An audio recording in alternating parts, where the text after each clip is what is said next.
ಎಲ್ರಿಗೂ ಶರಣಾರ್ಥಿ. ನಾನು ನಿಮ್ಮ ಹರೀಶ್ ಮಾತಾಡ್ತಿದ್ದೇನೆ. ನೀವೆಲ್ಲರೂ ಕ್ಷೇಮವಾಗಿದ್ದೀರಾ ಅಂತ ಭಾವಿಸ್ತೇನೆ. ನಮ್ಮ ಮತ್ತೊಂದು ವಿಡಿಯೋಗೆ ನಿಮ್ಮೆಲ್ಲರಿಗೂ ಸ್ವಾಗತ ಸುಸ್ವಾಗತ. ಇವತ್ತಿನ ವಿಡಿಯೋದಲ್ಲಿ ನಾವು ಮಾತಾಡ್ತಿರೋ ವಿಷಯ ಬಂದ್ಬಿಟ್ಟು, ಇವತ್ತಿನ ನಮ್ಮ ಕನ್ನಡ ಚಿತ್ರರಂಗ ಯಾಕೆ ಹೀಗಾಗ್ತಿದೆ, ನಮ್ಮ ಕನ್ನಡ ನಟರಿಗೆ ಅಥವಾ ನಟಿಯರಿಗೆ ಯಾಕೆ ಕನ್ನಡದ ಬಗ್ಗೆ ಅಭಿಮಾನ ಇಲ್ಲ ಅಥವಾ ಸ್ವಾಭಿಮಾನ ಇಲ್ಲ. ಯಾಕೆಂದರೆ ಹಿಂದಿನ ಕಾಲದಲ್ಲಿ ಹಿಂದಿನ ಕನ್ನಡ ಚಿತ್ರರಂಗದಲ್ಲಿ ನಮ್ಮ ಅಣ್ಣವರಾಗಿರ್ಬೋದು, ಮತ್ತು ಡಾಕ್ಟರ್ ವಿಷ್ಣುವರ್ಧನ್ ಅವರಾಗಿರ್ಬೋದು, ಶಂಕರ್ ನಾಗ್ ಅವರಾಗಿರ್ಬೋದು, ಅಂಬರೀಷ್ ಅಣ್ಣವರಾಗಿರ್ಬೋದು, ಎಷ್ಟು ಕನ್ನಡಕ್ಕೆ ಕೊಡುಗೆಗಳನ್ನ ಕೊಟ್ಟಿದ್ದಾರೆ. ಆದರೆ ಇವತ್ತಿನ ನಟರಿಗೆ ಯಾಕಷ್ಟು ಬದ್ಧತೆ ಇಲ್ಲ. ಖಂಡಿತ ಇವತ್ತಿನ ನಟರಲ್ಲಿ ಒಂದಿಷ್ಟು ಜನಕ್ಕೆ ಖಂಡಿತ ಕನ್ನಡದ ಬಗ್ಗೆ ಬದ್ಧತೆ, ಅಭಿಮಾನ ಸ್ವಾಭಿಮಾನ ಅನ್ನೋದಿದೆ. ಆದರೆ ನಮ್ಮಲ್ಲಿ ನಾವು ಯಾರಿಂದ ಹೆಚ್ಚಾಗಿ ಅದನ್ನ ನಿರೀಕ್ಷೆ ಮಾಡ್ತಾ ಇದೀವೋ ಅವರಲ್ಲಿ ಯಾಕೆ ಕನ್ನಡದ ಬಗ್ಗೆ ಅಭಿಮಾನ ಇಲ್ಲ ಅನ್ನೋದ್ರ ವಿಚಾರದ ಬಗ್ಗೆ ನಾವು ಇವತ್ತು ಮಾತಾಡ್ತಾ ಇದೀವಿ. ಈ ಒಂದು ಚರ್ಚೆಯ ಬಗ್ಗೆ ಮಾತಾಡೋದಕ್ಕೆ ನಮ್ಮ ಜೊತೆ ಇವತ್ತಿದ್ದಾರೆ ಗುರುದೇವ್ ನಾರಾಯಣ್ ಸರ್ ಅವರು. ಗುರುದೇವ್ ನಾರಾಯಣ್ ಸರ್ ಅವರು ಕನ್ನಡ ಚಳುವಳಿ ಕೇಂದ್ರ ಸಮಿತಿಯ ಅಧ್ಯಕ್ಷರು. ಸಾಕಷ್ಟು ಕನ್ನಡ ಪರ ಹೋರಾಟಗಳನ್ನು ಮತ್ತು ಚಳುವಳಿಗಳನ್ನು ಮಾಡ್ತಾ ಬಂದಿದ್ದಾರೆ. ಇವರ ತಂದೆ ಜಿ ನಾರಾಯಣ್ ಕುಮಾರ್ ಸರ್ ಅವರು 1960, 70, 80, 90ರ ದಶಕದಲ್ಲಿ ಸಾಕಷ್ಟು ಚಳುವಳಿಗಳನ್ನು, ಸಾಕಷ್ಟು ಕನ್ನಡ ಪರ ಹೋರಾಟಗಳನ್ನ ಮಾಡ್ಕೊಂಡು ಬಂದಿದ್ರು. ಅದರಲ್ಲಿ ಪ್ರಮುಖ ಚಳುವಳಿ ಅಂದರೆ ಗೋಕಾಕ್ ಚಳುವಳಿ. ಅವತ್ತಿನ ಕಾಲದಲ್ಲಿ ಜಿ ನಾರಾಯಣ್ ಕುಮಾರ್ ಸರ್ ಅವರು ಅಣ್ಣವರು ಮೆಡ್ರಾಸಲ್ಲಿದ್ದಾಗ ಅವ್ರಿಗೆ ಪತ್ರ ಬರೆದಿದ್ರು, ಗೋಕಾಕ್ ಚಳುವಳಿಗೆ ಬಂದು ಭಾಗವಹಿಸಿ ಅಂತ. ಆ ಒಂದು ಪತ್ರವನ್ನು ಓದಿದ ಅಣ್ಣವರು ಬಂದು ಗೋಕಾಕ್ ಚಳುವಳಿಗೆ ಭಾಗವಹಿಸಿದ್ರು. ಸರ್, ನಿಮಗೆ ಈ ಒಂದು ಚರ್ಚೆಗೆ ಸ್ವಾಗತ ಸರ್. ನಮಸ್ತೆ ಹರೀಶ್. ಗುರುದೇವ್ ಸರ್, ಈಗ ನೀವು ಎಷ್ಟೋ ಹೋರಾಟಗಳನ್ನು, ಚಳುವಳಿಗಳನ್ನು ನಿಮ್ಮ ತಂದೆ ಕಾಲದಿಂದ ನೋಡ್ಕೊಂಡು ಬಂದಿದ್ದೀರಾ. ಇತ್ತೀಚೆಗೆ ನಡೀತಿರುವಂತಹ ಒಂದು ಬೆಳವಣಿಗೆ ಕನ್ನಡ ಚಿತ್ರರಂಗದಲ್ಲಿ, ಅದಕ್ಕೆ ಕನ್ನಡ ಚಿತ್ರರಂಗಕ್ಕೆ ಹೋಗೋ ಮುಂಚೆ ಈಗ ಕಮಲ್ ಹಾಸನ್ ಅವರು ಒಂದು ವಿವಾದಾತ್ಮಕ ಹೇಳಿಕೆ ಕೊಟ್ಬಿಟ್ಟಿದ್ದಾರೆ. ಈಗ ನಾನು ಹೇಳ್ತೇನೆ, ನಾನು ಖಂಡಿಸ್ತೇನೆ, ತಮಿಳಿಂದ ಕನ್ನಡ ಹುಟ್ಟಿಲ್ಲ ಅಂತ. ಈಗ ಅದ್ರ ನೀವು ಹಿರಿಯರು, ಈಗ ಈ ವಿಷಯದ ಬಗ್ಗೆ ನಿಮ್ಗೇನು ಅನ್ಸುತ್ತೆ ಸರ್? ತಮಿಳಿಂದ ಕನ್ನಡ ಹುಟ್ಟಿದ್ಯಾ? ಇದು ಅಪ್ಪಟ ಸುಳ್ಳು. ಯಾಕೆ ಅಂತ ಹೇಳಿದ್ರೆ, ದ್ರಾವಿಡ ನುಡಿಗಟ್ಟುಗಳು ಅಂತ ಹೇಳಿ ಒಬ್ಬ ಬ್ರಿಟಿಷ್ ಅಧಿಕಾರಿ ಭಾಷಾ ನುಡಿಗಟ್ಟುಗಳನ್ನ ಮಾಡ್ದ. ಅದರಲ್ಲಿ ಅತ್ಯಂತ ಹಿರಿಯ ನುಡಿಗಟ್ಟು ಅಂತ ಹೇಳಿದ್ರೆ ಕನ್ನಡ, ಅತ್ಯಂತ ಕಿರಿಯ ನುಡಿಗಟ್ಟು ಅಂತ ಹೇಳಿದ್ರೆ ಅದು ತಮಿಳು. ಇದಕ್ಕೆ ದಾಖಲೆಗಳಿದ್ದಾವೆ. ಈಗ ತಮಿಳಿನ ಒಬ್ಬ ಸಂಶೋಧಕ, ಭಾಷಾ ಸಂಶೋಧಕ ಇರುವತ್ತಂ ಮಹಾದೇವನ್ ಅಂತ ಹೇಳ್ಬಿಟ್ಟು, ಕನ್ನಡ ತಮಿಳಿಗಿಂತ 400 ವರ್ಷ ಹಳೆಯದ್ದು ಅಂತ ಹೇಳಿ ಅವರ ಒಂದು ಸಂಶೋಧನೆಯಲ್ಲಿ ತಿಳಿಸಿದ್ದಾರೆ. ಮತ್ತು ನಮ್ಮ ಕನ್ನಡದ ಶಾ ಶೆಟ್ಟರ್ ಅಂತ ಹೇಳ್ಬಿಟ್ಟು ಏನು ಕನ್ನಡ ಸಂಶೋಧಕರಿದ್ದಾರೆ, ಅವರು ಕೂಡ ಇದೇ ಒಂದು ವಾದವನ್ನು ತಮ್ಮ ಒಂದು ಸಂಶೋಧನೆಯಲ್ಲಿ ದಾಖಲೆ ಸಮೇತ ಅದನ್ನು ತಿಳಿಸಿದ್ದಾರೆ. ಇಂಥ ಒಂದು ಕನ್ನಡ ಭಾಷೆಗೆ ಯಾರು ಅಪ್ಪ ಅನ್ನೋಲ್ಲ, ಯಾರು ಅಮ್ಮನೂ ಅಲ್ಲ.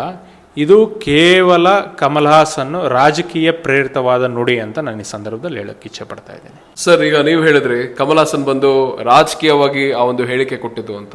ಹಿಂದೆ ಎಂಟಿಟಿ ಅದ್ರ ಬಗ್ಗೆನೂ ಮಾತಾಡ್ತಿದ್ರಿ ಸರ್. ಪೂರ್ತಿ ನಮ್ಮ ಪ್ರೇಕ್ಷಕರಿಗೆ ತಿಳಿಸಿ ಸರ್, ಏನಕ್ಕೆ ಕಮಲ್ ಹಾಸನ್ ಈ ಥರ ಒಂದು ರಾಜಕೀಯ ಬೆಳವಣಿಗೆಗೋಸ್ಕರ ಒಂದು ಸ್ಟೇಟ್ಮೆಂಟ್ ಕೊಟ್ಟಿರೋದು?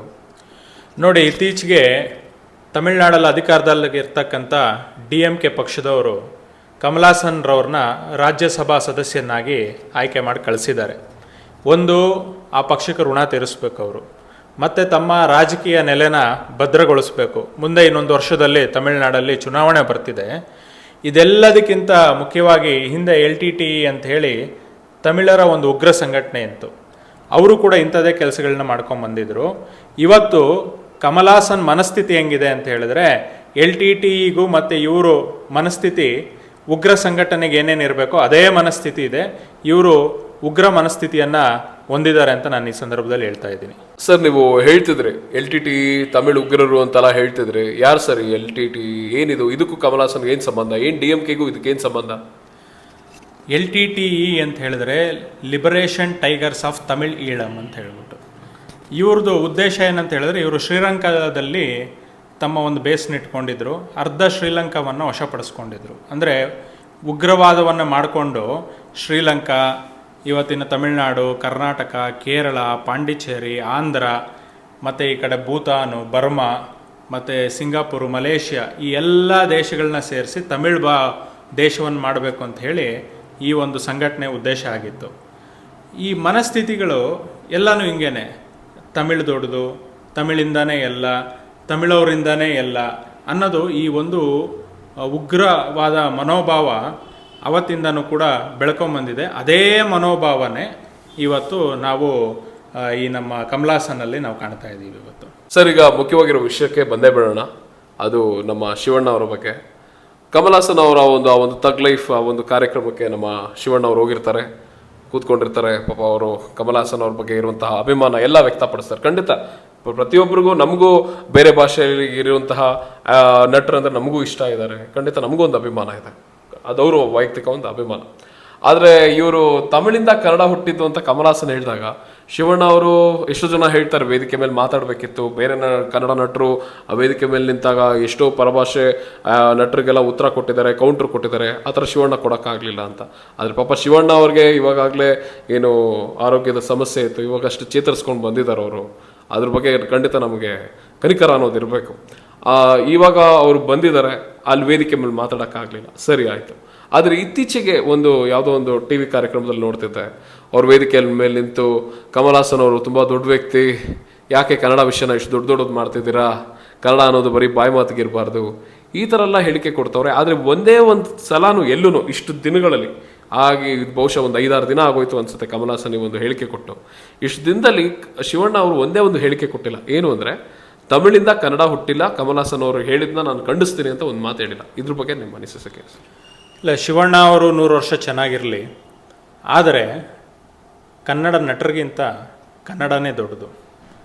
ಯಾಕೆ ಅಂತ ಹೇಳಿದ್ರೆ ನೋಡಿ, ಶಿವರಾಜ್ ಕುಮಾರ್ ಅಂತ ಡಾಕ್ಟರ್ ರಾಜ್ಕುಮಾರ್ ಮಗನ್ನ ಎದುರುಗಡೆ ಕೂರಿಸ್ಕೊಂಡು ಈ ಕಮಲ್ ಹಾಸನ್ ಅಂತವರು ಕುತಂತ್ರಿಗಳಿವರು ತಮ್ಮ ರಾಜಕೀಯ ಬೇಳೆನ ಬೇಯಿಸ್ಕೊಳ್ಳೋದಕ್ಕೋಸ್ಕರ ನಮ್ಮ ಅಣ್ಣವ್ರ ಮಗನ್ನ ಮುಂದೆ ಕೂರಿಸ್ಕೊಂಡು ಕನ್ನಡ ಬಂದು ತಮಿಳಿಂದ ಹುಟ್ಟಿದ್ದು ಅಂತ ಹೇಳ್ತಾನೆ. ಅವನಿಗೆ ಅದಕ್ಕೆ ರಾಜ್ಯಸಭಾ ಸದಸ್ಯನ ಸ್ಥಾನ ಸಿಗ್ತಿದೆ. ಆದರೆ ಶಿವರಾಜ್ ಕುಮಾರ್ ಅವ್ರ ಮರ್ಯಾದೆ ಹೋಗ್ತಾ ಇದೆ. ಶಿವರಾಜ್ ಕುಮಾರ್ ಅವ್ರಿಗೆ ಡಾಕ್ಟರ್ ರಾಜ್ಕುಮಾರ್ ಅವರಷ್ಟು ಕನ್ನಡದ ಅಸ್ಮಿತೆ ಇಲ್ಲ. ಬಹಳಷ್ಟು ಸಂದರ್ಭಗಳಲ್ಲಿ ಇದನ್ನು ನಾನು ಪ್ರಸ್ತಾಪ ಕೂಡ ಮಾಡಿದ್ದೀನಿ. ಹಲವಾರು ಸಮಯಗಳಲ್ಲಿ ತೆಲುಗು ನಟರ ಚಲನಚಿತ್ರಗಳನ್ನು ನೋಡಿ ಅಂತ ಹೇಳ್ತಾರೆ, ತಮಿಳು ನಟರ ಚಲನಚಿತ್ರಗಳನ್ನ ಇಲ್ಲಿ ನೋಡಿ ಅಂತ ಹೇಳ್ತಾರೆ. ಅಲ್ಲ ಸ್ವಾಮಿ, ನಿಮ್ಮ ಚಲನಚಿತ್ರವನ್ನು ಎಷ್ಟು ಜನ ತಮಿಳ್ನಾಡಲ್ಲಿ ನೋಡ್ತಾ ಇದ್ದಾರೆ, ಇಲ್ಲ ಎಷ್ಟು ಜನ ನಟರು ನಿಮ್ಮ ಚಲನಚಿತ್ರವನ್ನು ಅಲ್ಲಿ ನೋಡಿ ಅಂತ ಹೇಳ್ಬಿಟ್ಟು ಜನಕ್ಕೆ ಹೇಳ್ತಿದ್ದಾರೆ.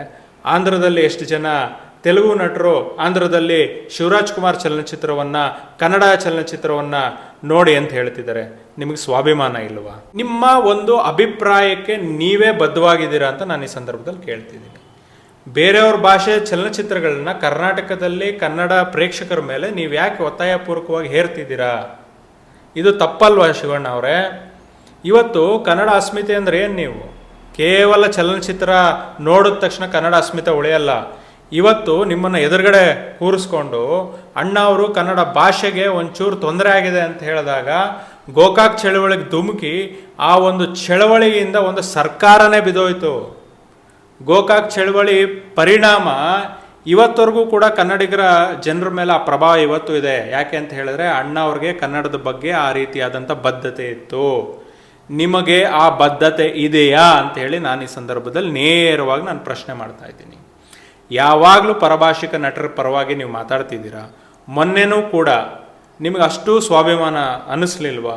ವೇದಿಕೆ ಮೇಲೆ ಎದ್ದೋಗಿ ನಾನು ಬಂದಿರೋದು ನಿಮ್ಮ ಚಲನಚಿತ್ರ ಒಂದು ಕಾರ್ಯಕ್ರಮಕ್ಕೆ ನಿಮ್ಮ ಒಬ್ಬ ಅಭಿಮಾನಿಯಾಗಿ ಅಂತನೋ, ಇಲ್ಲ ರಾಜ್ಕುಮಾರ್ ಅವರ ಮಗನಾಗಿ ಅಂತನೋ, ಇಲ್ಲ ಕನ್ನಡ ಚಲನಚಿತ್ರ ರಂಗದ ಒಬ್ಬ ಪ್ರತಿನಿಧಿಯಾಗಿ ನಾನು ಬಂದಿರೋದೇ ವಿನಃ ನಿಮ್ಮ ರಾಜಕೀಯ ಬೇಳೆಕಾಳು ಬೇಯಿಸ್ಕೊಳ್ಳೋದಕ್ಕೆ ನಾನು ಬಂದಿಲ್ಲ. ಕನ್ನಡಕ್ಕೆ ತನ್ನದೇ ಆದಂಥ ಸ್ವತಂತ್ರ ಶಕ್ತಿ ಇದೆ. ಕನ್ನಡ ತಮಿಳಿಂದ ಹುಟ್ಟಿಲ್ಲ ಅಂತ ಒಂದು ಮಾತನ್ನು ನೀವು ವೇದಿಕೆ ಮೇಲೆ ಧೈರ್ಯವಾಗಿ ಹೇಳಿದಿದ್ರೆ ಕನ್ನಡಿಗರು ಇವತ್ತು ನಿಮ್ಮನ್ನು ತಲೆ ಮೇಲೆ ಎತ್ಕೊಂಡು ಓಡಾಡ್ತಾ ಇದ್ವಿ. ಆದರೆ ಅದಾದ ನಂತರವೂ ಕೂಡ ಮತ್ತೊಂದು ಬೆಂಗಳೂರಿನಲ್ಲಿ ನಡೆದಂಥ ಒಂದು ಸಿನಿಮಾ ಒಂದು ಪ್ರಶಸ್ತಿ ಕಾರ್ಯಕ್ರಮದಲ್ಲಿ ಕೂಡ ಇದು ಯಾವ ದೊಡ್ಡ ವಿಷಯ?